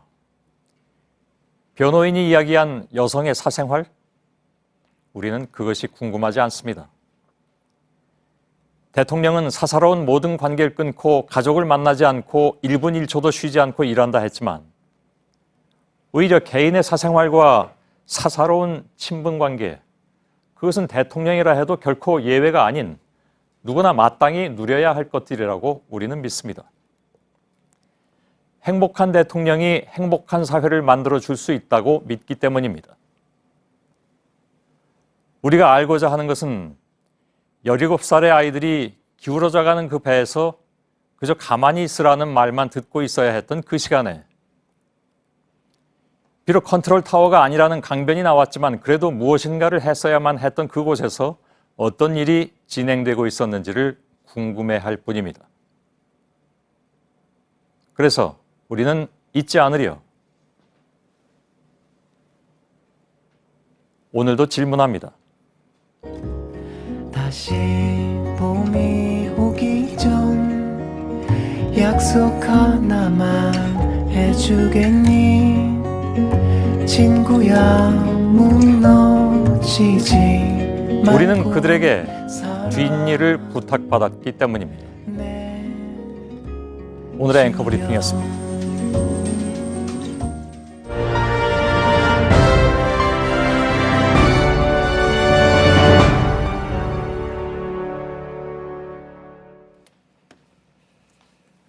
자, 뉴스룸 1부에서 전해드린 것처럼 차병원 계열 차움 의원이 최순실 씨 자매에게 대리 처방을 한 의혹에 대해서 검찰이 본격 수사에 나섰습니다. 저희가 여러 차례 전해드린 것처럼 최 씨 자매의 진료 기록에는 청 또는 안가라고 기록이 돼 있었고 이 주사제들은 모두 청와대로 갔다는 건데요. 이 밖에도 JTBC는 오늘 미심적인 정황을 추가로 취재했습니다. 대통령이 취임 이후에도 드라마 주인공 이름으로 외래 진료를 받았다는 기록이 나온 겁니다. 청와대나 차움은 이런 사실을 모두 부인했기 때문에 역시나 거짓 해명 의혹이 추가되는 셈입니다. 이 밖에도 대리 처방 주사제가 더 있고 주사약도 확인이 안 된다는 내용이 새롭게 확인됐습니다. 이 모든 것들이 상식적으로는 좀 이해가 안 가는 그런 내용들이 계속 나오고 있는 그런 상황이어서 저희가 이 문제를 오늘도 집중적으로 짚어드렸고 지금도 서복현 기자와 짚어드릴 텐데 누차 말씀드린 것처럼 저희들은 이 문제에 대해서 매우 신중하게 접근을 하고 있습니다. 그것은 아까도 말씀드렸던 것처럼 이런 문제가 대통령이 필요 이상으로 오해를 받아도 안 되는 것이고 동시에 필요 이상으로 폄하돼서도 안 되는 일이기 때문입니다. 자, 서복현 기자, 궁금한 것은 앞서서 보건복지부가 차움 의원에 대해서 조사를 했는데 이 부분이 안 나왔던 겁니까? 예, 오늘 저희가 보도해드렸던 부분들은 보건복지부의 발표에는 없었습니다. 사실 이 다른 사람의 이름으로 진료를 받고 했다면 가명 진료이기 때문에 허위 진료 기록 작성과도 연결이 되고 또 이 부분은 의료법 위반과도 연결이 될 수 있는 부분인데 복지부 조사 결과에는 발표되지 않았습니다. 예.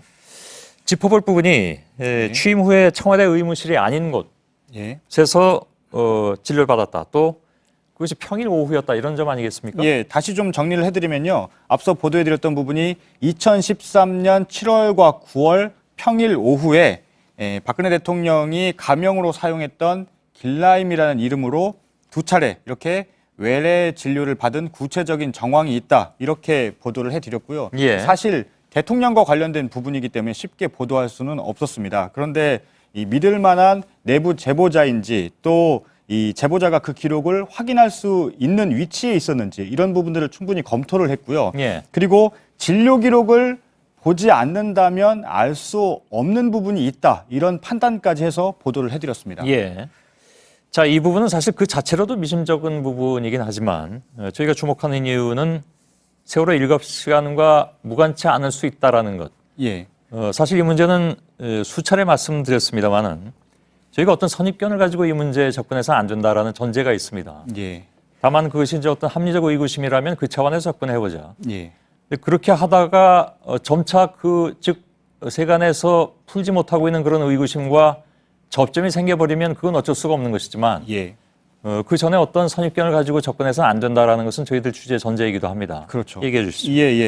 일단 말씀하셨듯이 박 대통령의 의료와 세월호 7시간을 직접적으로 연결시킬 수 있는 단서는 안 나왔습니다. 그런데 의혹은 계속 제기되고 있습니다. 또 이 박 대통령이 공식 라인이 아닌 외부에서 진료를 받았다는 구체적인 정황이 드러났기 때문에 이 세월호 7시간의 행적과 혹시 연결이 되는 것은 아닌지 이렇게 관심이 쏠리고 있는 것이고요.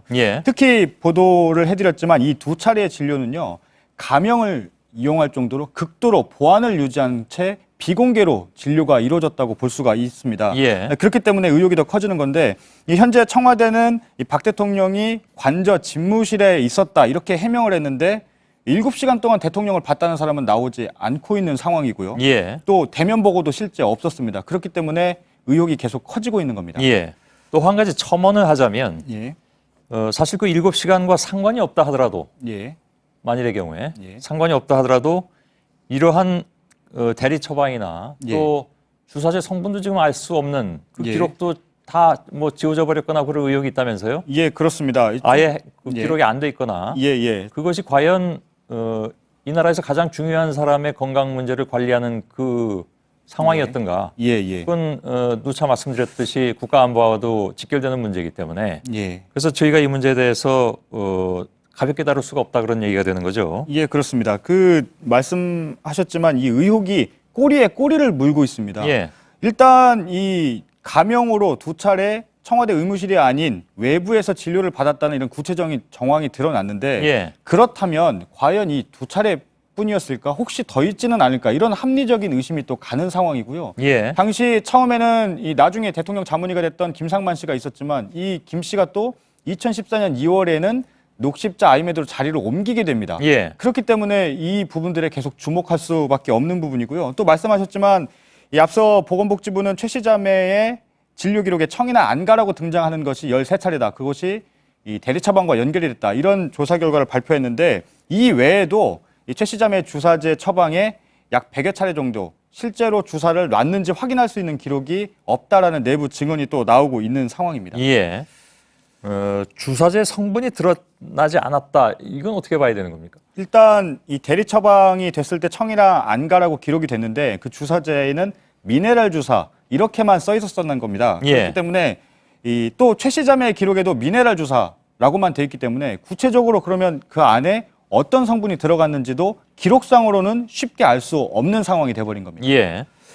아까 일부에서 서 기자하고 이 부분은 짚어보질 않았는데 오늘 또 새로 나온 얘기가 2014년부터 청와대가 태반 주사, 감초 주사, 마늘 주사 이런 것들을 상식적으로 좀 이해하기 어려울 정도로 많은 양을 사들였다는 거잖아요. 예, 그렇습니다. 그 시점을 보면요, 이 차움에서 박 대통령의 주사제를 최순실 씨 자매를 통해서 대리 처방했던 이 김상만 씨가 녹십자 아이메드로 자리를 2014년 2월에 옮겼는데 예. 그 다음 달인 2014년 3월부터라고 합니다. 제약사도 녹십자입니다. 예. 청와대에서는 청와대 전 근무자들, 그러니까 모든 근무자들의 건강 관리를 위해서였다고 해명을 하고 있는 상황입니다. 예. 그 해명이 합리적인 것이냐 하는 것은 좀 따져봐야 될 문제인 것 같고요. 예.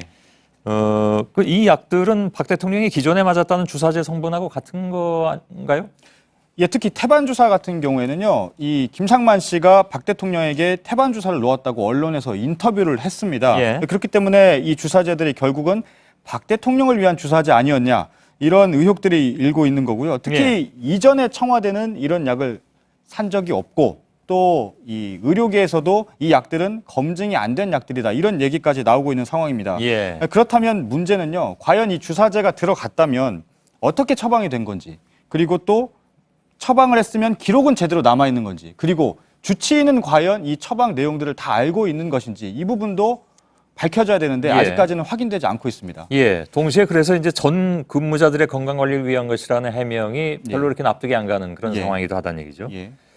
자, 아무튼 검찰이 공식적으로 이 부분에 대해서 수사에 착수한다고 했죠. 예, 그렇습니다. 이 수사를 맡은 것도 최순실 씨 국정 개입 수사를 해왔던 특별수사본부가 직접 수사를 하기로 했다고 발표가 된 상황이고요. 예. 이 말씀드린 대로 몇 가지 의혹 사항이 있습니다. 이 박근혜 대통령의 대리 처방 의혹도 박 대통령의 감형 진료 의혹, 허위 진료 기록부 작성, 또 이 처음에 의사였던 김상만 씨가 녹십자 아이메드로 옮겨간 이후에도 혹시 박 대통령에 대한 대리 처방이 있었는지도 조사가 필요할 것으로 보이고요. 예. 또 이 수사 과정에서 박 대통령의 세월호 7시간에 대한 단서가 나올 가능성도 있는 겁니다. 예. 알겠습니다. 서복현 기자였습니다. 수고했습니다.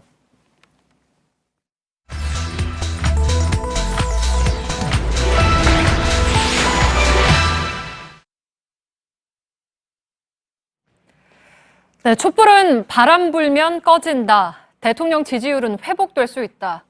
불난 민심에 기름을 부었던 발언들, 그리고 심심치 않게 들리는 샤이 박근혜. 언론과 정치권 일각에서 샤이 박근혜라는 표현이 등장했습니다.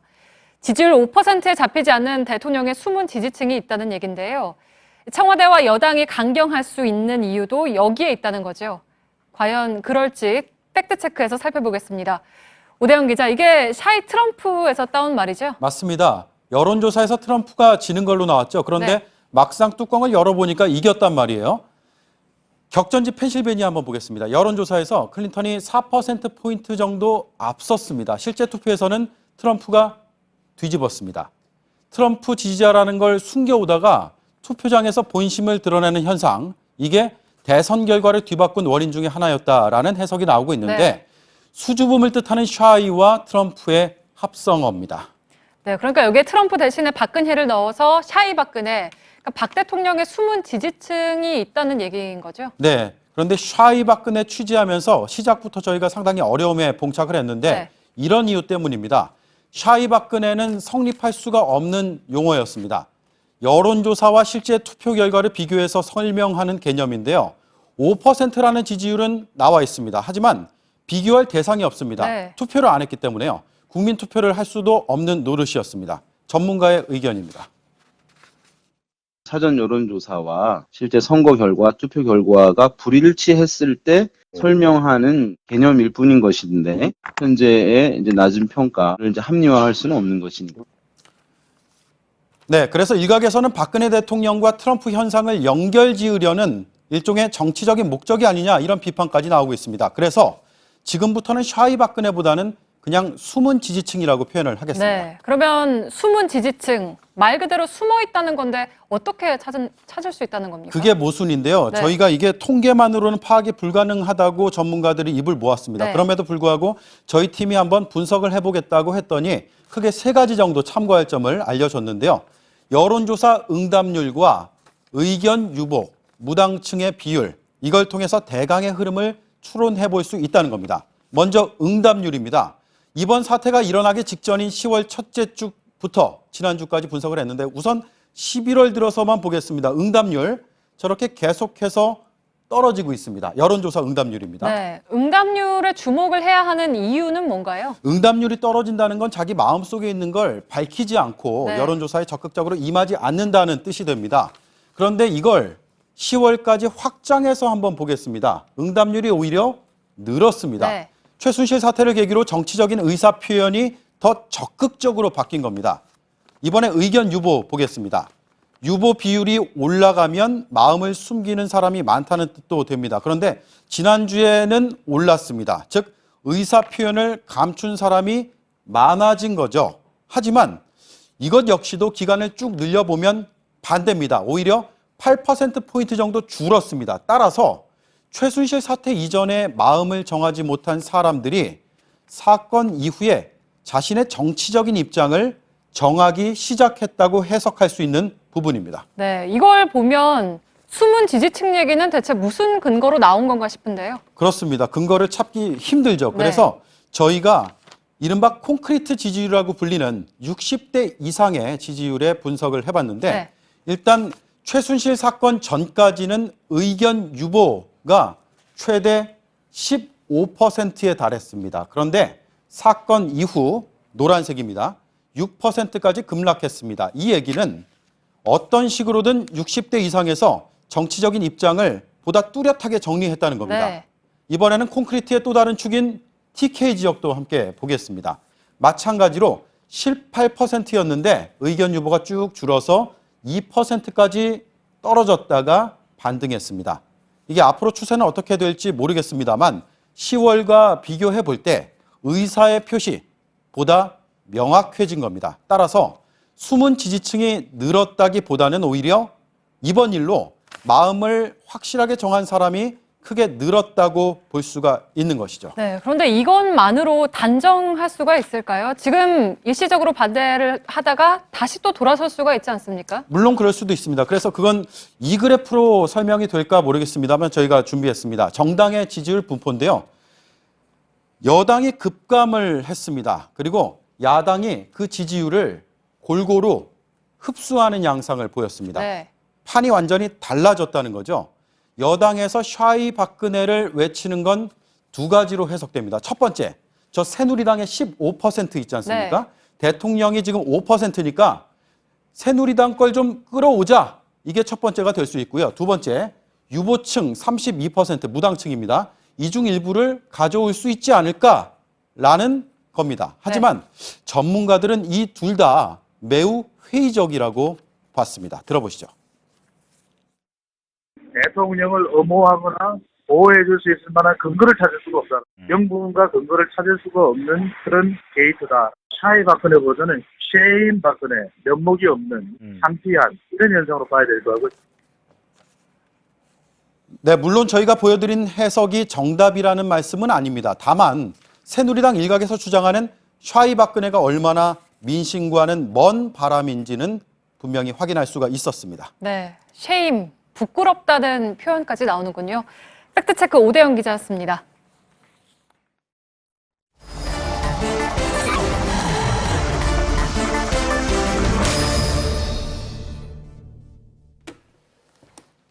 자, 비하인드 뉴스를 시작하겠습니다. 이성대 기자가 오늘도 나와 있습니다. 자, 첫 번째 키워드 열죠. 네, 첫 번째 키워드입니다. YS 볼 면목이 없었나? 오늘 이 김영삼 전 대통령 일주기인데요. 서청원 의원을 비롯한 친박계 상당수가 대부분 불참했습니다. 자, 반면에 야당의 전현직 대표나 비박계 등 정치인이 상당수는 또 참여해서 대조를 이뤘습니다. 서청원 의원은 작년에 YS가 자신의 정치적 대부다 이렇게 주장한 바도 있고, 그래서 이제 김무성 당시 대표하고 좀 경쟁하는 그런 모습도 좀 비치지 않았습니까? 근데 불참을 했군요, 결국은. 그렇습니다. 서 의원은 친박계 좌장 이전에 상도동의 맏형이라고도 불리는데요. 그래서 지난해 상주 역할을 자처했었고, 이렇게 보시는 것처럼 장례위원회 고문으로도 이름을 올리기도 했습니다. 자, 결과적으로 정치적인 아버지 일주기에 불참한 불효자 같은 게 좀 된 셈인데요. 또 이 밖에도 한광옥 비서실장이나 또 김기춘 전 실장, 또 최경환 의원, 이정현 대표 등 상당수도 장례위원회 이름을 올렸었지만 지난해 모두 오늘은 불참했습니다. 요즘 시국 상황 때문에 좀 가기가 껄끄럽다는 측면이 있었을까요? 일단 그렇게 분석을 할 수밖에 없는데요. 자, 박 대통령의 수사 거부나 공동정범에 대한 검찰의 규정 같은 거에 대한 민감한 질문을 받을 게 뻔하기 때문에 아예 자리를 피한 게 아니냐, 이런 분석이 나오는 건데요. 특히 서청원 의원은요, 지난해 최고위원 당시에 자, 박근혜 정부는 역대 정권 중에 가장 민주적인 정권이다, 이런 발언을 했기 때문에 지금 더 곤혹스러운 처지가 아니냐라는 분석도 나오는데요. 당시 이 발언했을 때 야당에서는 이명박 전 대통령이 도덕적으로 가장 완벽한 정권이다라고 얘기했던 거와 비견된다라는 비판을 하기도 했습니다. 기억납니다. 남경필 경기지사가 오늘 탈당했는데 서 의원이 조폭 같은 정치를 한다 이런 얘기도 하기도 했죠. 정계 은퇴라고 요구했던데. 아무튼 다음 키워드는 뭔가요? 자, 두 번째 키워드입니다. 이러려고 방사청장 했나? 장명진 방위사업청장이 지금 미국을 방문 중인데요.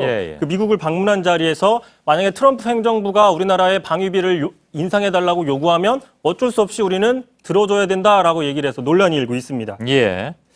자, 트럼프가 왜 선거 기간 동안에 이 방위비 분담금 얘기를 많이 하긴 했죠. 근데 대선 이후에는 사실 좀 공식 언급이 없는 상황입니다. 근데 우리나라 방사청장이 먼저 돈을 올려줄게 이 얘기를 했다는 얘기잖아요. 그런 상황이라서 상당히 지금 논란이 일고 있는데요. 당장 국방부도 지금 적절치 못한 발언이다. 또 방사청도 청장의 개인적인 의견이다. 이렇게 진화를 하고 있습니다. 이게 지금 받아들여질까요? 그런 해명이? 그렇습니다. 그럼에도 미국에 잘못된 신호를 줄 수 있다. 이런 우려들이 지금 나오고 있는데요. 또한 인터넷 같은 데를 보면요. 벌써 혼이 비정상적인 관료이냐, 과연 미국의 대표인 것이냐, 미국에 지금 충성하는 것이냐, 방사청장이 호갱을 인정하느냐, 이런 식의 비판 일색을 이루고 있습니다. 아까 오늘 코너에서도 댓글을 다 소개해드렸는데 아주 댓글이 막 넘쳐나는 모양입니다. 지금 보니까. 이 장명진 청장은 박 대통령하고 대학 동문이라고 해서 그때 발탁될 때도 여러 가지 얘기가 좀 많이 나왔었죠. 그랬는데 특히 좀 웃지 못할 에피소드가 하나 있습니다. 한 재선 전직 의원이 밝힌 에피소드인데요. 자신한테 전화가 왔는데 김기춘 실장이었답니다. 그러면서 방위사업청장을 맡아달라 요청하길래 나는 전문가가 아니라서 좀 고민을 해보겠다 그랬더니 윗분에게 다 보고했습니다. 그러니 내일 청와대로 오시오. 그래서 김문수 전 지사에게 물어보겠다 그랬더니 김 실장이 어이가 없다는 듯이 김문수는 무슨 김문수 하더니만 전화 잘못 걸었다 끊었다는 겁니다. 알고 봤더니 장명진 후보자가 아니라 김 전 지사의 측근인 차명진 전 의원과 혼동했다는 건데요. 당시 이 사실이 공개되니까 야당에서도 상당히 신랄하게 비판을 했습니다. 직접 들어보시죠. 청와대 비서실장이 차명진 의원에게 했고 네티즌들은 명진 스님에게 전화하지 않은 게 참 다행이다 라고 이야기를 합니다. 혹시 이번 총리 후보자도 이 항구 의원이 아니었는지, 이 왕구 의원으로 잘못 간 건 아닌지라고 네티즌들이 댓글을 달고 있습니다. 이분도 또 서 전 의원도 본의 아니게 지금 등장을 한 상황이 됐네요. 알겠습니다. 다음 키워드는요? 자, 마지막 키워드입니다. 자, 최순실이 시키드나? 라고 잡아봤는데요. 민주당의 박범계 의원이 오늘 법사위에서 최 씨가 지난 총선 당시 새누리당 비례대표 3명의 공천에 관여했다고 폭로를 했습니다. 구체적인 이름은 밝히지 않았습니다. 김무성 전 대표도 지난주에 비슷한 언급을 하지 않았습니까? 그래서 야당에서 이번엔 또 의혹이 나온 거고요. 그렇습니다. 지금 새누리당 비례대표는 지금 17명이라서 이 중에 3명이라고 하면은 온갖 추측이 가능하고 또 특정도 가능할 수 있는 상황입니다. 그래서 오늘 하루 종일 이른바 찌라시에도 이름들이 거론이 됐었는데 예. 그 찌라시에 거론된 의원들 오늘 다 기자들에게 앞다퉈서 송희경 의원, 김성태 의원, 유민봉 의원들 난 아니다. 앞으로 이런 사실들이 유포되면 고소하겠다고 강력 반발했고요. 실제로 예. 송희경 의원 측은 고소를 했습니다. 유포되면. 예, 알겠습니다. 자, 비하인드 뉴스 여기까지 듣죠. 수고했습니다. 이성대 기자. 네, 오늘 오후부터 갑자기 추워졌죠. 내일 오늘보다 더 춥다는 예보입니다. 내일 서울의 아침 최저 기온 영하 5도를 기록하겠습니다. 예, 이 날씨는 금요일쯤 풀린다는 그런 예보 나와 있는데 오늘 그리고 소설인데 눈이 실제로 강원 산간에 왔다고 하고 내일은 더 많은 눈이 강원 산간에 내릴 예정이라고 합니다. 저희들은 내일도 최선을 다하겠습니다. 여러분 고맙습니다.